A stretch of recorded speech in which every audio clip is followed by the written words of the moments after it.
Don't show them your goodies, babe. My chest hair? Hey y'all, welcome back to my channel. If you can see, I'm in a little bit of a different setting. I'm actually in a hotel here in San Francisco. Chad is at work, but it worked out really well because my friend Kira is getting married here in San Francisco, and so we actually had to be in town tomorrow, but he's at work, and so I figured I would interrupt the little relationship series, well, not relationship series, the mine and Chad's story series, our love story.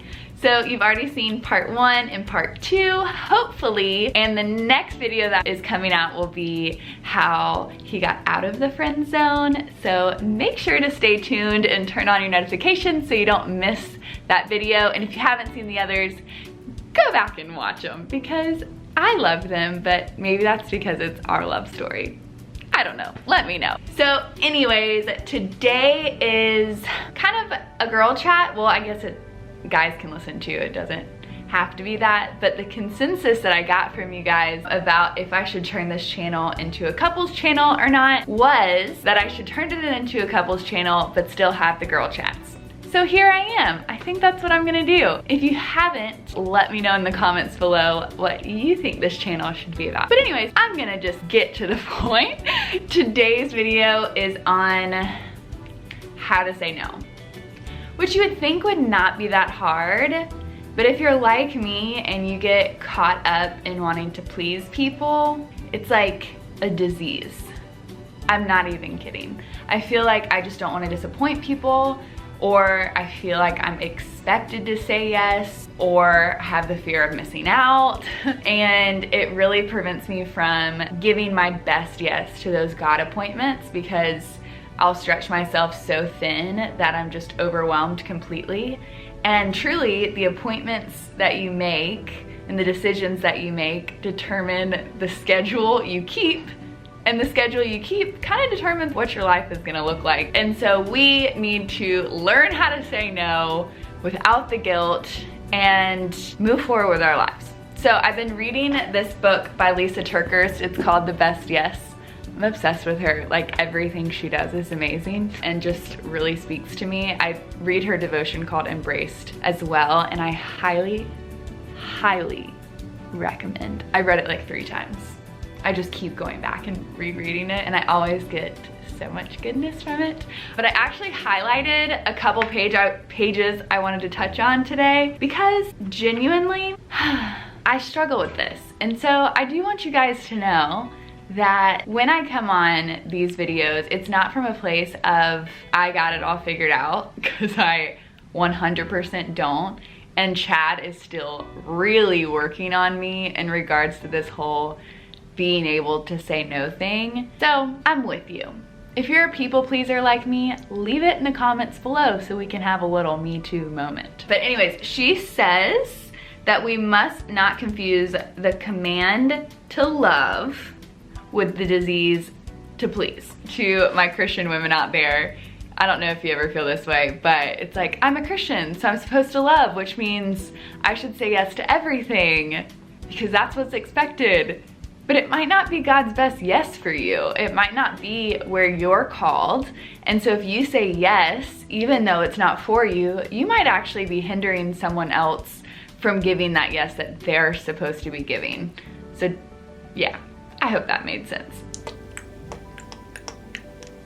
If I don't get my one-on-one time with Jesus, I am like not as happy of a person. When I'm not a good daughter to the King, then I'm not a good wife to my husband or a good friend to my community. I have to be filled up so that I can overflow. And if I'm operating from an empty cup because I've just completely overwhelmed my schedule and I'm running on empty, then it's really not good for anyone. Like, I'm not doing anyone any services by overly saying yes. So something that I really liked in this book, and I've been trying to carry out in my own life in regards to decisions, is running it through 4 different categories.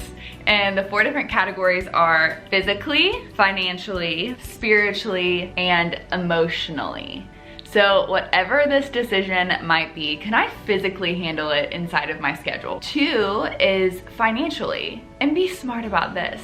can I financially go on that trip? Am I stewarding my finances well by making that financial decision? 3 is spiritually, and this is kind of what I was just touching on, is if I completely overwhelm myself and take on too much, can I spiritually handle this? Chad will literally do this because I love him. If I'm in a bad mood, or he can just tell that I'm off or I'm sad or I'm like pouting and I'm sitting on the couch, he will literally come in there and put my devotional Bible, which I also talk about on here all the time. It's the Thrive with Women's Study Bible. He will come in there and put that thing on my lap and say, sweetheart, honey bun, have you spent time with Jesus today? And I'll just look at him in a slight frustration, but also a loving gaze and be like, no, I haven't. And I will go outside on my porch and I will have my quiet time with Jesus, and it completely resets my day.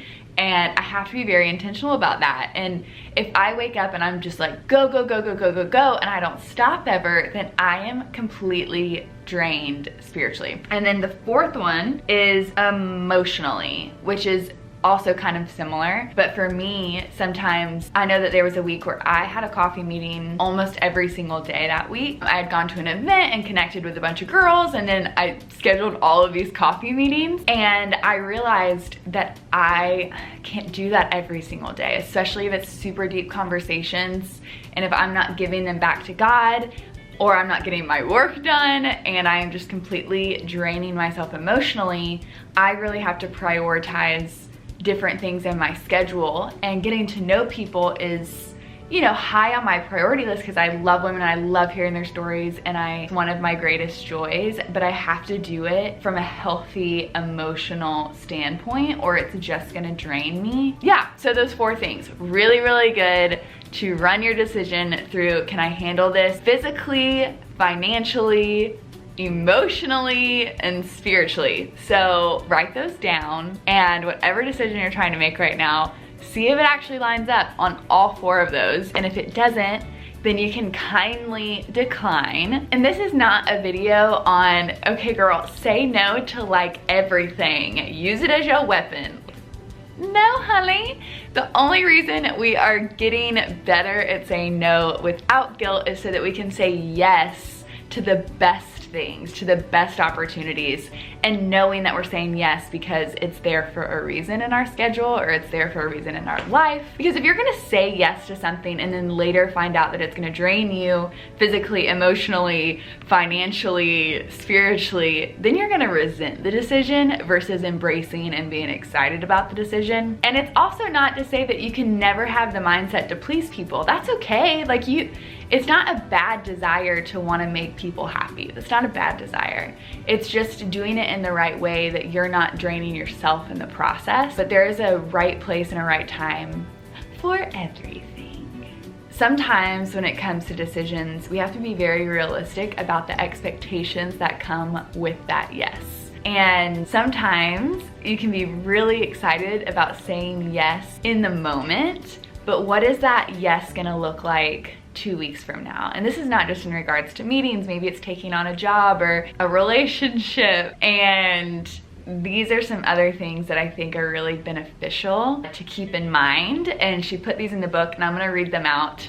Like I said, pen and paper for all the little good nuggets.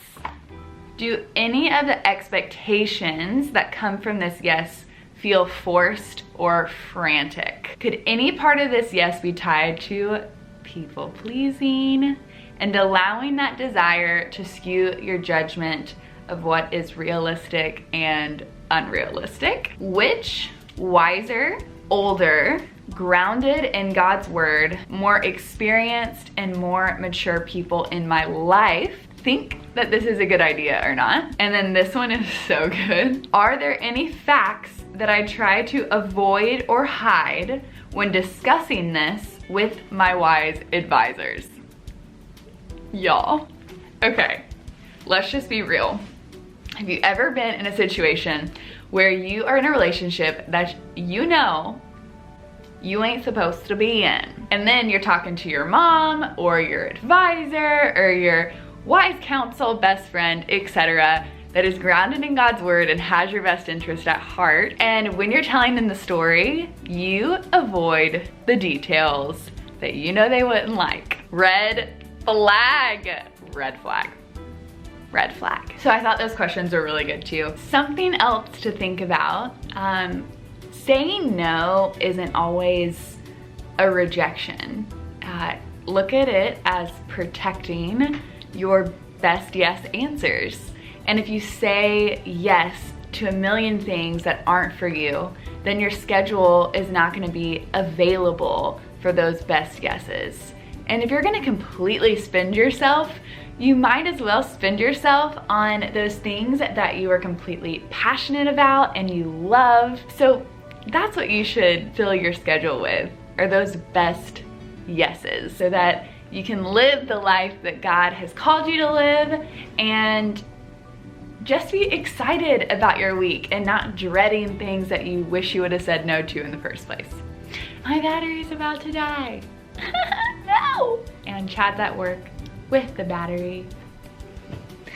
And I'm back. Hello. With the babies. He brought the charger. Something I was saying earlier is I'm so thankful for him because he's been teaching me the importance of saying no. Anything to add, babes? Nope. She did not see that coming. Did you tell them the thing I was telling you about how every time you say yes to something, you're saying no to everything else? Did you say that? I didn't. I was gonna let you say that. Oh, I didn't know she was trying to serve me up a softball. Something to note, I'm actually pretty sick right now. He's so sick. I feel terrible. I'm trying to put it on for the video a little bit, but oh my goodness. You don't have to put it on, babies. I'm just trying to be lively. You know, they don't want some guy hacking up a lung on this video. You don't know what they want. Babies, back to what I was saying. One of the biggest lessons I learned in saying no, because it's hard, it's a very hard, for people pleasers, like me wanting to put it on for you, that's a people pleaser mentality. What I should do is probably say no and take medicine and rest and save my voice and my throat in case like I have a bad cough, whatever. But guess what? Here I am anyway. So that should just give you some insight that this is not a perfect solution, but it'll tell you what we think are some helpful tools to working on saying no.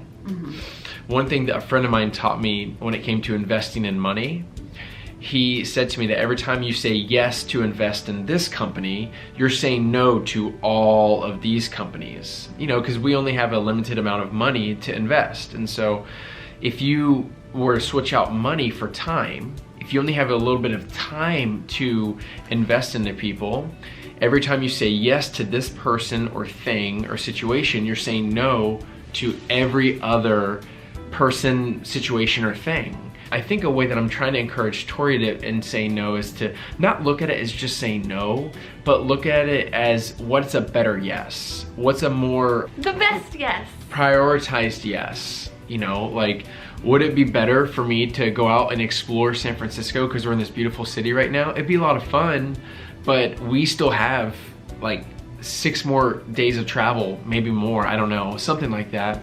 So what's best for me is to stay here and rest. While so I edit this video. Why she has to, well, killing it. Whatever, babies. Thanks, babies. Love you. It's time for you to go night-night. Goodbye. Goodbye. Bye-bye. Okay, that's it. I hope this video has been encouraging. I know my videos are always just a little bit scatterbrained, but I will link the video, The Best Yes by Lisa Turkers, in the description below in case you want to read it as well. There's so many other amazing things in there that I didn't get the chance to touch on in this video, but I highly recommend. If there is a friend that you think might need to hear this video or it might encourage them, feel free to shoot it over to them because we all need to be friends. And yeah, I love you guys. I hope you're having an amazing, blessed day, and stay tuned for that third part of our love story series. Okay, bye. Look how, like, when light hits light eyes, it just makes them look almost transparent. I don't know if you can see that. I don't know if it even focused, because I don't look at this screen above, I look at this screen, but sometimes they look kind of creepy. like snake eyes. Yeah.